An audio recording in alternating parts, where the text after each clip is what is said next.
You're listening to the Future Tech Podcast with Richard Jacobs. Future technologies such as artificial intelligence, stem cells, 3D printing, gene editing, Bitcoin, blockchain, the microbiome, quantum computing, virtual reality, and exploring space are much closer than you might think. In fact, many early versions of these technologies are in play right now, and the companies that are using these technologies are the focus of this podcast. My goal for you, the listener, is to learn from these podcasts. You may very well learn something that may change the course of your life for the better, steer you towards a new career, or give you insight into addressing a thorny medical problem. Remember, this podcast and its content is informational in nature only. No medical, tax, legal, financial, or psychological advice is being given. If you've enjoyed the podcast, please listen, subscribe, like, and tell your friends about it. Thank you.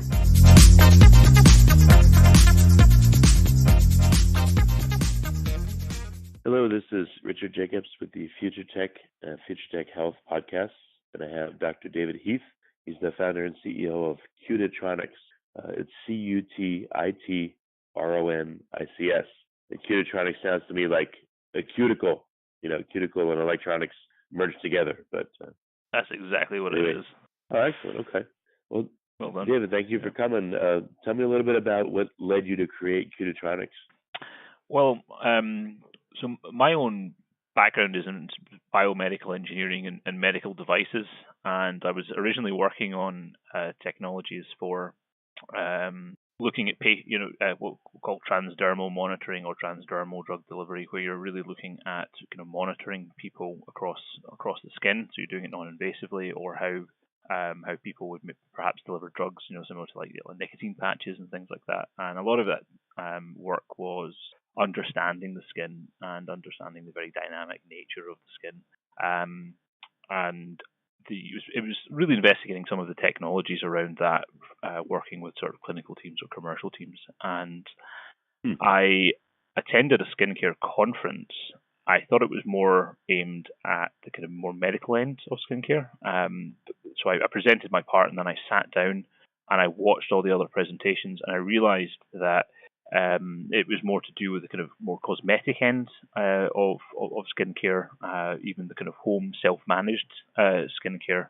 And the conference was really discussing many of the challenges that they had and some of the kind of upcoming challenges that they were going to face and how they were addressing them.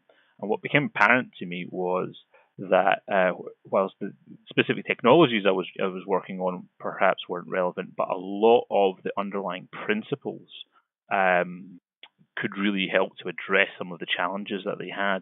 Taking some of the device digital technologies and even some basic engineering principles and transferring that into that space and working alongside the chemistry around the formulation could open up a whole raft of solutions that they weren't presently thinking about, because they were really only looking at the problem from a chemical ingredient formulation perspective, and didn't seem to be really opening their minds up to outside their own disciplines to really having a multidisciplinary approach to the problem. So that's where I kind of first came across it, and I decided actually this was interesting enough and exciting enough to get into. So I actually spun a company out of the University of Strathclyde, where I was working kind of post-doctorally, and sought to address some of these challenges commercially rather than academically.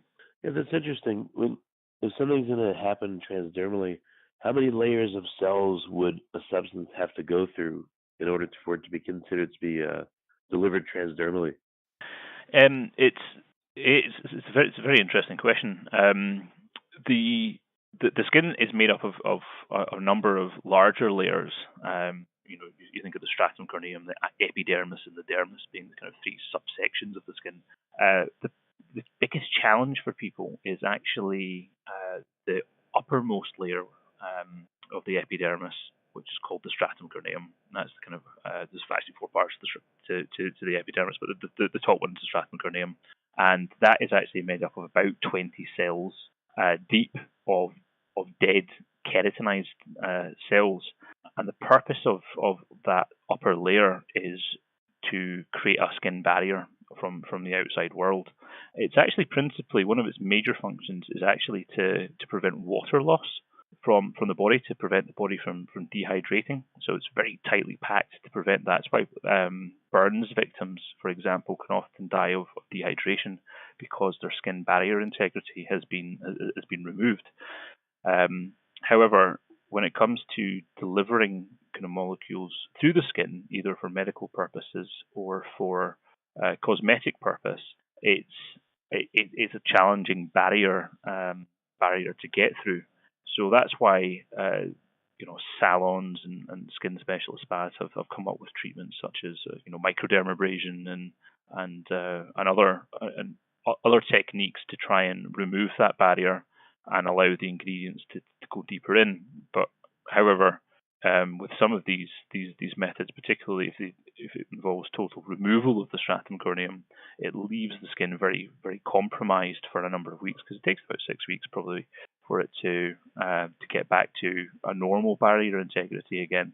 And today we're more conscious of things, different types of pollution in the air or sun damage from UV light, and areas like that is where you really do want your skin barrier integrity intact. But simultaneously, you obviously want the efficacious ingredients that you're trying to deliver to the skin to be delivered and to really get the value from the products you're getting. And understanding that dynamic nature of the skin is a challenge, both medically and cosmetically. So it's one of the routes that I kind of came in. So I guess we're like plants in a way. Plants have like a waxy cuticle to prevent water loss, but we have a keratinized cuticle. I guess you could say that. It is. It's a very good analogy. So when we put something on our skin and it goes through our skin, it's not diffusing through these 20 layers of cells, right? Is it going in between the cells itself, or how does the substance get through that outer keratinized layer? What is it literally doing?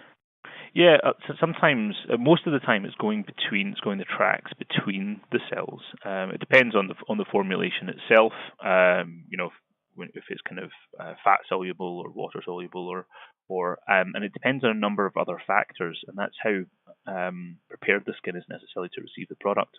That can depend on things like how much moisture is absorbed. If you submerge your hands in water for long, they kind of go that wrinkly way, where the skin and the stratum corneum has absorbed a lot of water. So things like the humidity of the environment that you're in, the temperature is another major factor. Where if the temperature is quite high and the humidity is quite high, then the skin permeability, the ability of the product to go across that stratum corneum, increases. When it's very, very cold and it's very dry, then often the pores are much tighter and harder to get through.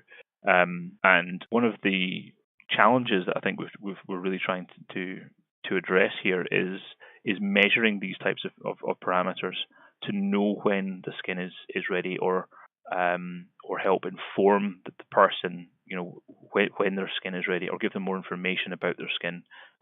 Sites as well, different sites of the body. The stratum corneum is different thicknesses, so it's the thinnest around the eyes, and unsurprisingly it's thickest on the kind of soles of the feet. But different areas of the face, for example, have slightly different thicknesses as well. So where you apply it and the environment that you're applying it in all make a difference to how that product is absorbed, as well as the product itself and the ingredients and formulation. But few people have really tied all of that, or nobody has really tied all that together in a way that an end consumer could easily benefit from. Yeah, I don't know if I'm sure I don't know if this happens all over the skin, but there's also bacteria and essentially a microbiome of the skin, right? Especially under the armpits or in various areas. Does that do they act as gatekeepers to allow substances to pass through the skin, or how do they interact with the skin? Yeah, the microbiome is a big area that people are researching at the moment. Most people are familiar with the kind of microbiome concept from the food industry. The kind of gut bacteria help with digestion, and taking your probiotics and your healthy, encouraging that healthy bacteria and all that kind of stuff. The same thing is the case for the skin, and it's a big area of research right now, particularly when you're doing things to the skin, be that applying topical products or using devices, technologies, procedures, what products you use to clean your skin. They can all interact with microbiome, and you basically want a healthy microbiome. Is what it comes down to. Just like the gut scenario, where if you want healthy balance in your skin for it to maintain balance, and if it swings vastly out of balance, then there's evidence to suggest that can lead to skin conditions, similar to like psoriasis or eczema, exhibiting similar, itching, drying, kind of flaking, or other skin problems that need to be avoided. So when people try to go perhaps extreme with certain things, be that pH or other harsher ingredients that are usually quite strongly regulated, we're more conscious now of being careful with those. Okay. So when you were sitting in that meeting and you had presented, and you all of a sudden your mind was opened up as to new possibilities, what did you think of? What's come of it since that fateful meeting? What are you working on? What products? Well, the first thing that came to mind was that people were really using kind of chemistry alone. Now, at the end of the day, there's parallels here with the medical industry, with drugs, for example. If somebody has a skin condition or is trying to address a certain skin complaint, be that skin redness, or if it's lines and wrinkles, or smoothness, or moisture, or whatever it is, it's likely to be a topical product that's going to address that concern. And a user will buy a jar of cream, and they'll take off the lid and they'll put their finger in it, and then they'll apply it to their face, and that's it, and kind of almost hope for the best. And what was really apparent to me was there was no information loop. Nothing was closing the loop on that to really support that consumer to achieve the optimal results that they're looking for. They were having to do a lot of guesswork, and they were really unsupported in what they were trying to achieve, whereas they'd gone very advanced in many of the ingredients, but were not really supporting the user to use them properly. So just taking on a basic principle such as closed loop control, where you measure a situation, and then you, based on that measurement, change something, and then measure again to see what impact it is, and then decide whether you need to measure again. So, for example, if it's something like skin moisture or something like that, you'd measure the skin moisture and say, right, okay, this is what state your skin is in, and this is what it needs, and then you would dispense for the person the amount of products that they actually need to use based on various factors. That could be the temperature, the humidity. It might be what the UV index is outside, to prevent aging, or the pollution index, or how much emollient they need, or whatever it is. Dispense what they need, allow them to apply that product, and then measure again to show, right, okay, you were quite dry to begin with, and we've applied the right amount that you need. We've measured again to make sure it's the right amount you need, and by the way, we've added some SPF. We've recommended some SPF here because the UV index outside is quite high. That's taking technology that's available and has been applied in other industries to this industry to really just support that end user, because there's a lot of variables and a lot of factors that they would otherwise have to consider.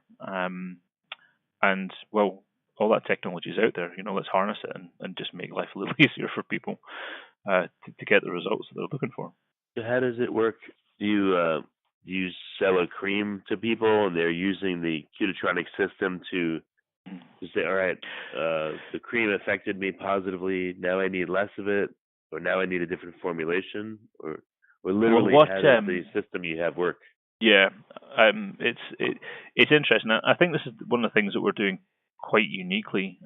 Whilst devices, since we started, devices and digital approaches have rapidly increased. But a lot of what technology companies are doing are producing their own kind of agnostic products, so kind of self-branded, trying to work with everything. The approach that we're taking is we've got patented device technologies and we've got digital platforms that work together. But what we do is we work B2B, business to business. So we work with premium skincare brands to design for them the system that they need to serve their customer. And by doing so, it allows us to really bespokely design the technology for their topical products, and really integrate in the three strands of technology, engineering, device technology, digital technology, information quantified self, and the chemistry from the product, so that there's a sort of symbiotic or synergistic benefit of using the three technologies together. So, for example, if we were working with brand X, brand X have created a product that they have spent a lot of time and effort sourcing the right ingredients, creating the right formulation, running through clinical trials where maybe the user has spent 4 to 6 weeks using the product twice a day in these trials, and they see a sort of 30% reduction in wrinkles or 60% reduction in age spots or whatever the result is of using that process. But then they take it and sell it to the end consumer. Now the end consumer then buys that product and takes that product home, and they've probably got a family, they've probably got work, they've probably got other things to do, and it's do they actually use that product to the same regiment that the results were achieved through clinical trial? And the answer is unlikely. It's unlikely. Not many people are that disciplined to use the product as properly as possible as could be and was done when the when the results were evidenced for claims. So what we would do is we design the device to dispense the amount of products that end user needs, to make the measurements that end user needs to see the progress that they need. So if it takes 4 to 6 weeks to see the visible results from that product, how do you encourage them to keep going? Because they are getting those benefits. And if you can measure those benefits and show them to it and just encourage them to keep going, it's like doing sit-ups or something at the gym. You're not going to see the results after the first time. It's the accumulated effect of doing it. If you can show people progress bars or gamify it or whatever else, it just helps people to really get the results that they're looking for. And that's good for the end consumer because they're supported, and it's of course good for the brand because it's helping to them engage with that consumer beyond the point of sale.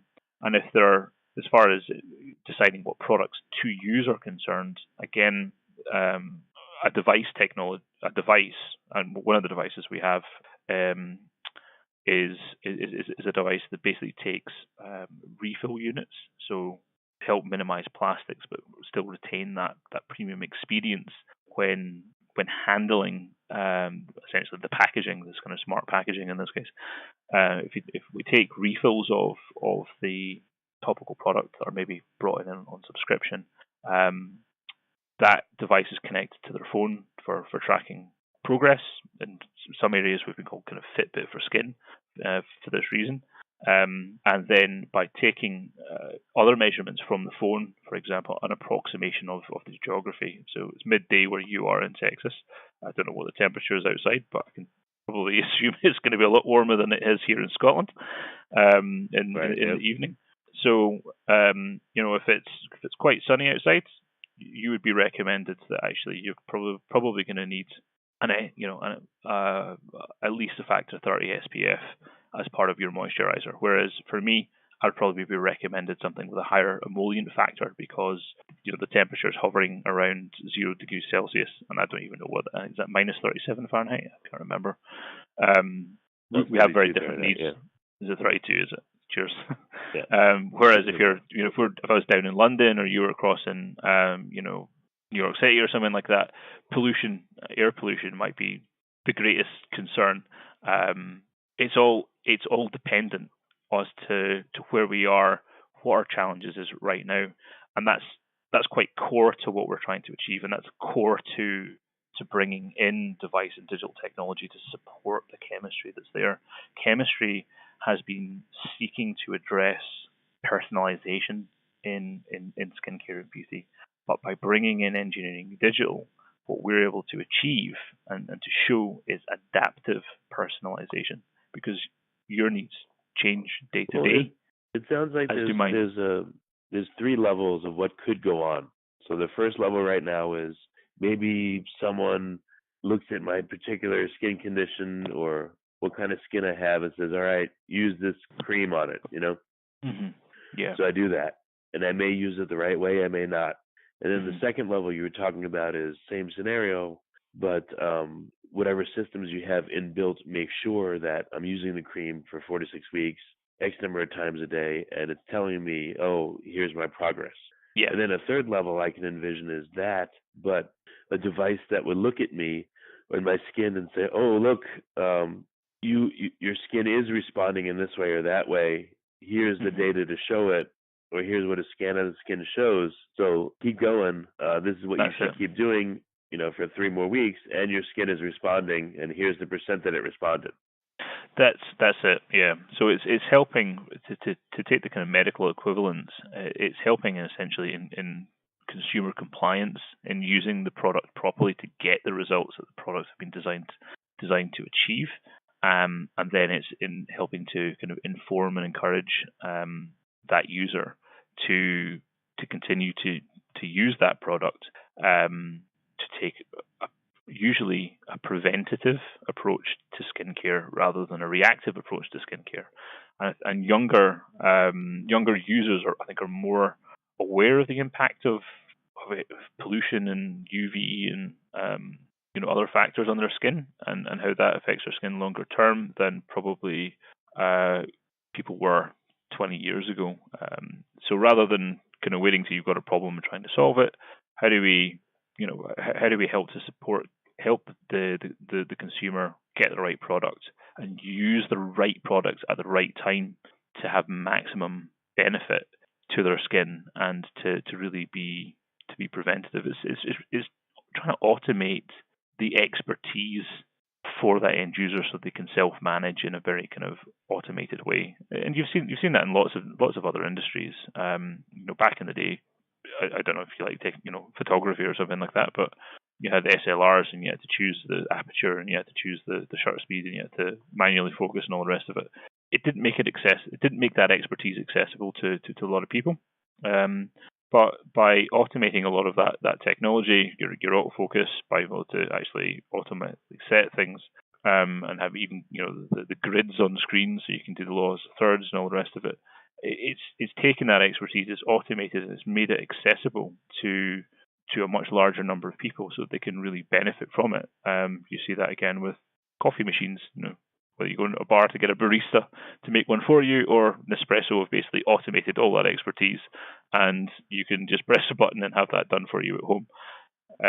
Made it more accessible to a wider set of people to get better results. Well, so is the goal to have people go back into their dermatologist, and the dermatologist has the equipment and monitors their progress and talks to them, or do you want this all to happen, with an app on the smartphone or with a device that the person uses, but they don't have to go into a clinic and they can just, guide themselves? Yeah. And then if so, which conditions have you picked first, and which ones is this actually in use for, or will be in use for?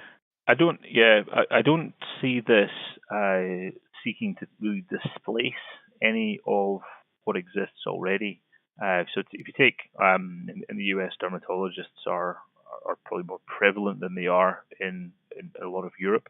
In Europe, there's a higher prevalence of skin specialists, salons or spas that will use other types of technologies, be that like laser treatments or something like that. Or if it's in department stores, there's certain diagnostics that they might use at point of sale. Now, all of these are good, and all of these should continue, because then you have a true expert there managing somebody's skin for them, taking advanced measurements, giving sound advice. The most people would do that once a month, but that's still quite regular. But what do they do for the other kind of 30 days of the month, and how well do they follow through on the advice that's given? And that's where our sort of, for example, the handheld device that we have that's connected to an app would come in.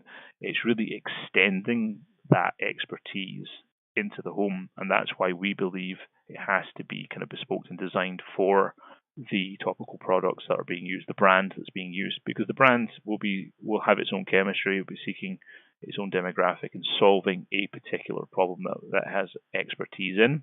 And when the user comes in to meet with them and maybe get a consultation, wherever that is, they will be essentially prescribed the products that they should be using and be told how to use them. When they take them home, do they remember how to use them? Do they remember to use them? Do they use them as regularly? Are they going to be confident enough to use them for 4 weeks before they see the results? And when they go back to see that consultant, even they can show this consultant their results, so the consultant can see, okay, you're telling me it's not working, but I can see you've only used it 2 or 3 times this month. That's not going to fly. Or actually, you've used this really well, and let's look back at your advanced stats a month ago or 2 months ago when I last saw you. I can see you've used it regularly. I can see the measurements from the device. And if we repeat the test in store or in the dermatologist's office that we did 2 months ago, you look at the difference. Well done. You're doing well, and you're looking after your skin, and you're going to reap those results later in life. So it's designing it for them and extending that expertise, but in an automated way that doesn't burden the end consumer. That's what we're trying to achieve here. And so what stage are you at in deploying a solution like this? Do you is it out there? Or are you in the concept stages? What's happening? Yep. So the one I'm talking about just now is just one of the devices. There's a couple of different devices, but just to keep things simple, to keep things clear, I'll just talk about this one here. So this one here is it is what we're terming a generic stage. So we have a generic version of it that we can now differentiate for brands. So we can we've developed, we've tested. We're demoing it. There's a couple of trade shows that we're going to be demoing it at soon as well. And what we are doing now is we're in discussions with brands to say, right, how do we make your version of this technology? How do we understand what your business needs are? What's your route to market? How can we extend your consumer omni-channel experience using this technology? And as you pointed out, if that's a dermatologist based, perhaps in the US, or coming from a dermatologist background, or if that's coming from a spa background, or if that's coming from a retail background, they're all going to be slightly different on how they recreate the physical experience, the physical in-store experience, and that consumer engagement, but extend that into an omni-channel experience for that end consumer. And continue that relationship beyond point of sale. So we're at the generic development. We've got it done. We just need to differentiate it for each of the brands that we're going to be working with. Okay, and then what's ahead of the next 6 months or year? How far do you think you're going to be, over that time? Mm-hmm. So the next 6 months and year, it'll be taking this particular product that we're talking about to market with one of the brands. It's a sort of OEM turnkey white labeling model. So it would be the brand's device powered by Cutitron technology to achieve what it's trying to do.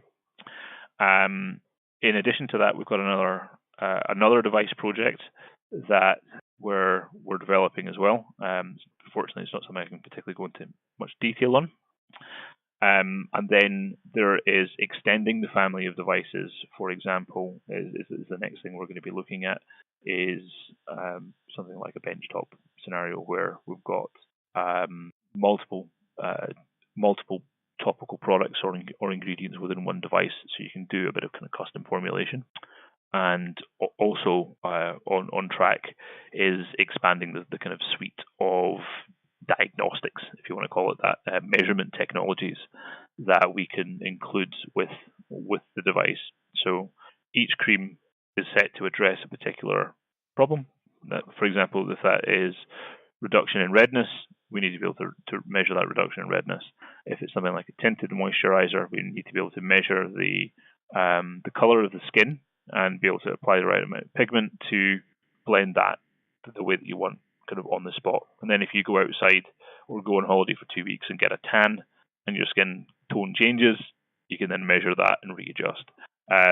If it's lines and wrinkles or something like that, again, it's just measuring these parameters so that it matches up specifically with the target objective of the ingredients within the formulation to, again, just really support and inform that user.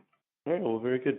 Well, David, so what's the best way for people to follow up, ask questions, find out about your products? Well, there's the website. We have a website, and we're doing some more work on that just now, actually. There's our Facebook page. You're very welcome to drop some questions onto that, and the team will quite happily get in touch and answer some of that. If you're an Instagram follower, we've got an Instagram, or Twitter, of course, is another channel. We've no shortage of channels we can communicate in these days, and of course, we'd love to hear any comments and any questions that people have. We're always looking for people to. We run user studies with our technology as well, just to make sure that we're learning from how people engage with the technology and how people what benefits, what the kind of key features and benefits that people are looking for, as well as kind of form factor and ergonomics and all that kind of stuff. So we do run those occasionally as well. So we're always keen for volunteers, but we tend to source quite locally for that, obviously for practical reasons. But yeah, we just love hearing from people, because that's who we're here to help at the end of the day. So the more we can learn from them and hear from them, the better. Well, very good, David. Well, thank you for coming. Thank you very much for your time, Richard. It's very much appreciated. And yeah, it's been good to talk to you.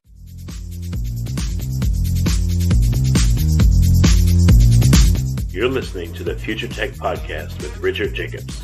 Future technologies such as artificial intelligence, stem cells, 3D printing, gene editing, Bitcoin, blockchain, the microbiome, quantum computing, virtual reality, and exploring space are much closer than you might think.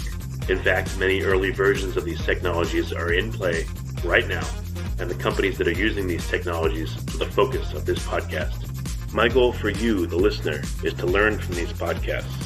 You may very well learn something that may change the course of your life for the better, steer you towards a new career, or give you insight into addressing a thorny medical problem. Remember, this podcast and its content is informational in nature only. No medical, tax, legal, financial, or psychological advice is being given. If you've enjoyed the podcast, please listen, subscribe, like, and tell your friends about it. Thank you.